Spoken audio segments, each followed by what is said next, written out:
Hello and welcome. मैं Mahendra Bhavsar, financial consultant और आपका दोस्त। यस, आज हम काफ़ी इम्पोर्टेंट और इंटरेस्टिंग सब्जेक्ट के ऊपर बात करने वाले हैं, जो है आपके बच्चों का हायर एजुकेशन प्लानिंग। यस, इस वीडियो में मैं आपको आपके बच्चों की हायर एजुकेशन प्लानिंग किस तरह से करनी चाहिए उसके बारे में विस्तार में बात करूँगा, इसलिए इस वीडियो को अंत तक जरूर देखिए। जब आप आपके बच्चे के लिए हायर एजुकेशन प्लानिंग करने जा रहे हैं तो आपको एक बात एज अ पेरेंट्स हमेशा याद रखनी है कि आपको आपके लाइफ टाइम की सारी सेविंग्स उसके हायर एजुकेशन के ऊपर खर्चा नहीं करनी है। Don't ruin your all life saving on his higher education. और इस बात के ऊपर डिपेंड रह के आपको एक्सपेंस नहीं करना है, ये खर्चा नहीं करना है कि आपका चाइल्ड आपको उसका हायर एजुकेशन होने के बाद उसकी जो जॉब लगने के बाद आपको सारे पैसे रिपे कर दे, इसके ऊपर भी आपको डिपेंड नहीं रहना है। आपने आपके रिटायरमेंट के लिए अगर अलग से सेव किए हैं, आपके चाइल्ड प्लानिंग के लिए अगर अपार्ट फ्रॉम दैट आपने सेव किए हैं, तो चाइल्ड प्लानिंग के लिए जो आपने पैसे इकट्ठा किए हैं, सेविंग किए हैं, उसे ही आप उसके ऊपर खर्चा करें।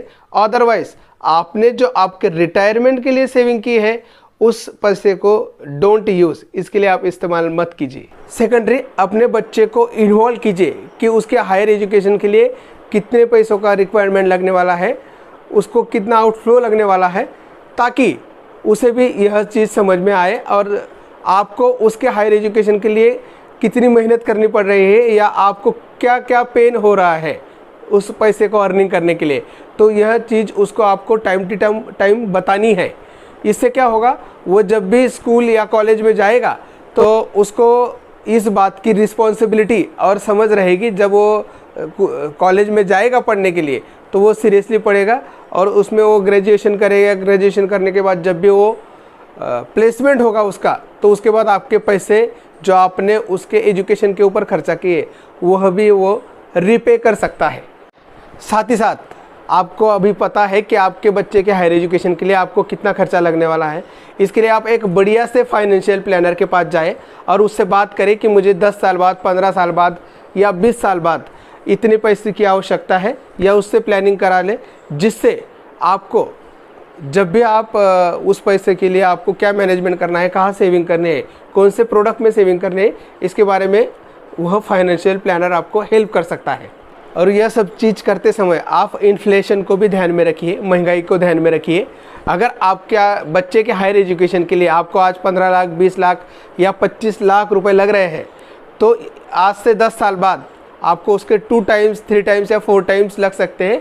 तो आप उसके हिसाब से आपकी बच्चे की एजुकेशन की प्लानिंग कीजिए, जो महंगाई दर को भी आपको इसमें ध्यान में रखना है। इसके लिए आप आपके फाइनेंशियल प्लानर से बात कीजिए, उनसे पूछिए कि आपको अभी कितना पैसा स्टार्ट करना चाहिए, कैसे स्टार्ट करने चाहिए इन्वेस्टमेंट, और किन किन इंस्ट्रूमेंट में आपको पैसा लगाना चाहिए, उसके बारे में भी आप आपके फाइनेंशियल एडवाइज़र से, फाइनेंशियल कंसल्टेंट से बात कर सकते हैं। तो चलिए बात करते हैं हम कुछ ऐसे एंगल्स की जिन्हें एक्सप्लोर करके आप आपके बच्चों की हायर एजुकेशन ढंग से करा सकते हैं और उनको लगने वाले खर्चों को आप काफ़ी कम कर सकते हैं। सबसे पहले आप आपके बच्चे के हायर एजुकेशन के लिए लोन ले सकते हैं। उसका बेनिफिट क्या होता है और वो कैसे करना है, जब भी आप कॉलेज में या यूनिवर्सिटी में आपके बच्चे के दाखिले के लिए जाते हैं तो आपको वहाँ से एक लोन फॉर्म कंप्लीट करके मिलता है। अगर वो लोन फॉर्म आप बैंक को लेके सबमिट करते हो तो बैंक आपको लोन दे देगी, जो लोन 12 से 14% के ऊपर होता है। और उस लोन का बेनिफिट ये होता है कि वो आपको रिपे नहीं करना है, एज अ पेरेंट्स आपको रिपे नहीं करना है, वह आपका बच्चा, आपका चाइल्ड रिपे करेगा। जब उसका प्लेसमेंट हो जाएगा उसके बाद वो रिपे करेगा। इससे क्या होगा, आपके ऊपर इसकी लाइबिलिटी भी नहीं रहेगी। अपार्ट फ्रॉम दिस, आप फाइनेंशियल एड इस एंगल को भी एक्सप्लोर कर सकते हैं। इसमें आपको ग्रांट या आपको सब्सिडी आपके बच्चे के लिए मिल सकती है, और इसको अगर आपको लेना है तो आपको आपके कॉलेज या यूनिवर्सिटी के वेबसाइट पे आपको इसका फाइनेंशियल एड के डिटेल्स में जानकारी मिल जाएगी, और वहाँ से आप ऑनलाइन फॉर्म भर के आपको ग्रांट मिल सकती है या आपके जो खर्चे हैं उसमें आपको यह काफ़ी हेल्प कर सकता है 60 to 70%। इसके अलावा आप वर्क स्टडी वीज़ा इसको भी एक्सप्लोर कर सकते हैं। इसमें आप आउट ऑफ इंडिया बाहर देश में जाके काम के साथ साथ वर्क के साथ साथ आप स्टडी भी कर सकते हैं, मतलब आपका बच्चा स्टडी भी कर सकता है। तो यह भी आपको ज़रूर एक्सप्लोर करना चाहिए। इन 3 चीज़ों को आप हायर एजुकेशन के लिए आपके चाइल्ड के ज़रूर देखिए। आपको इसके लिए इन्वेस्टमेंट के प्रोडक्ट कौन कौन से अवेलेबल है मार्केट में। सबसे पहले आता है पीपीएफ, पब्लिक प्रोविडेंट फंड। इसमें आप एक 15 साल का लॉक इन पीरियड रहता है। मिनिमम 1 लाख रुपए आपको हर साल इन्वेस्ट करने हैं। अगर आप 15 साल के लिए इन्वेस्ट करते हो तो आपको सालाना तकरीबन 7 से 8% आपको इसके ऊपर इंटरेस्ट मिल जाता है और 15 साल बाद आप इसको विड्रॉ कर सकते हैं। इसके साथ साथ दूसरी योजना है सुकन्या समृद्धि योजना, जो गवर्नमेंट की योजना है। इसमें भी आप पैसे इन्वेस्ट कर सकते हो, जो गर्ल चाइल्ड के लिए है। इसमें भी आपको तकरीबन 6 से 8% आपको इंटरेस्ट सालाना मिल जाता है। और LIC की भी कन्यादान योजना है, जिसमें भी आपको 7 से 8% रिटर्न मिल जाता है। उसके साथ आपको लाइफ कवर भी मिल जाता है। तो इसको भी आप एज अ प्रोडक्ट देख सकते हैं। इसके बाद आप म्यूचुअल फंड में पैसा लगा सकते हो। अगर आप शेयर मार्केट में आपका पोर्टफोलियो बनाना चाहते हैं तो आप म्यूचुअल फंड में भी पैसा लगा सकते हैं, लेकिन वह सब्जेक्ट टू मार्केट रिस्क रहता है। और इसके लिए अगर आपको इतना रिस्क नहीं लेना है तो आप डेब्ट फंड में भी पैसे इन्वेस्ट करके आपके बच्चे की एजुकेशन प्लानिंग कर सकते हो।